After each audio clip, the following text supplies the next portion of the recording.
Bike আর পাহাড়ের কম্বিনেশনটা কিন্তু বাইকারদের কাছে খুব অপূর্ব একটা জিনিস। সেটাই উপভোগ করতে গেলাম আমরা এই বছর এপ্রিলে সিকিমে। সাথে পেয়েছি অপরূপ সুন্দর দৃশ্য, স্নোফল। তবে খারাপও কিছু আমাদের সাথে ঘটেছে, সেটাই আজকে তোমাদের সাথে শেয়ার করব। মা রাজরাজেশ্বরীর নাম করে পুজো দিয়ে, বাইকটাকে পুজো দিয়ে বেরোনোর প্ল্যানিং করলাম। চলো তোমাদের সাথে শেয়ার করি। দেখো, বাইক এখানে পুজো দেওয়া আমাদের কমপ্লিট। আমাদের রাতে বেরোনোর প্ল্যানিং ছিল, তাই দেখো ব্যাগ প্যাক করে আমাদের বিস্ট কিন্তু রেডি তার যাত্রার উদ্দেশ্যে। কেমন লাগছে বন্ধুরা, আর বাইকটা কোথা থেকে সার্ভিস করিয়েছে, কোথা থেকে আমরা ব্যাকপ্যাকগুলো সব গিয়ার্স কিনেছি, তোমাদের সাথে সেগুলো একটা আলাদা ভিডিওতে শেয়ার করব। তো বাইক তো আমাদের রেডি হয়ে গেছে, আমরাও চলো রেডি হয়ে নিই। আর আমাকে রাইডিং গিয়ার্সে কেমন লাগছে কমেন্টে জানিও। আমার সাথে সাথে দেখো আমার হাজব্যান্ডও রেডি হয়ে গেছে, আর আমরা রাস্তায় বেরিয়েও পড়েছি, সবাই চলেও এসেছে। কিন্তু আমাদের একটা নির্দিষ্ট লোকেশনে যেতে হবে, যেখানে আরও অনেকে আসবে। আমরা অনেকেই গেছিলাম, তবে কিছু কারণের জন্য হয়তো আমরা আলাদা হয়ে গেছি, বাট প্রথমে আমরা অনেকেই একসাথে ছিলাম। তো সেটাই তোমাদের সাথে দেখো শেয়ার করছি। আর কোন কোন বাইক যাচ্ছে সেটাও তোমাদেরকে দেখিয়ে দিচ্ছি। দেখো এখানে যে সব বাইকগুলো দাঁড়িয়ে রয়েছে, এই সব বাইকগুলোই কিন্তু আমাদের সাথে গেছিলো। কত সুন্দর লাগছে বলো তো, একসাথে সব বাইকগুলো দাঁড় করানো রয়েছে। দেখো তোমাদেরকে সব প্রপারভাবে দেখাচ্ছি।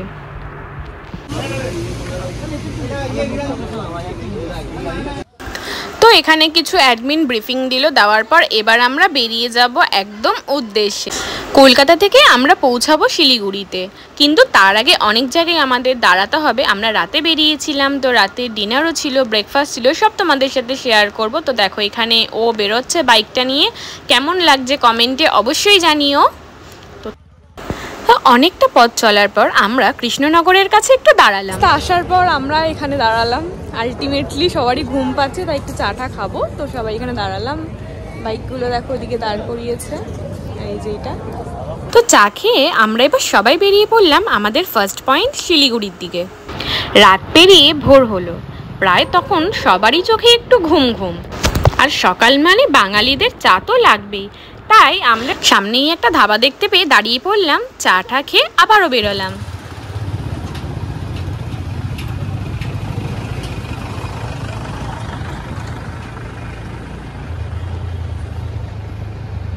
তবে সকাল সকাল ফারাক্কা ব্রিজ, সানরাইজ এইসব দেখে তো মন পুরো খুশ হয়ে গেল।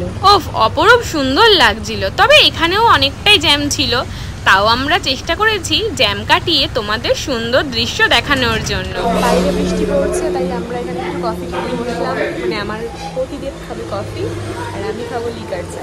ওর কফি আর আমার এই লিকার চা, আর এখানে বোন রয়েছে, ও কফি, বড়লোক মানুষ ওরা, ওর বর চা।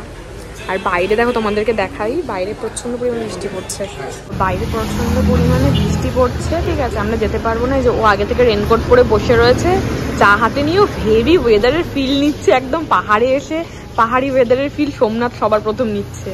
দেখো পুরো একদম, ও লাভলি, এনজয়। দেখো বাইরে কিভাবে বৃষ্টি পড়ছে, কি করে যাব, মানে এসে আমরা যে এরকম একটা ওয়েদার পাবো ভাবতে পারিনি। ঠিক আছে, দেখা যাক আমাদের ভাগ্যে কি আছে। তো আলটিমেটলি সব বাধা অতিক্রম করে সন্ধেবেলা আমরা পৌঁছেছিলাম বন্ধন গেস্ট হাউসে। এখানে তো সবে শুরু, তাড়াতাড়ি করে সাবস্ক্রাইব করে নাও নেক্সট ভিডিওর জন্য।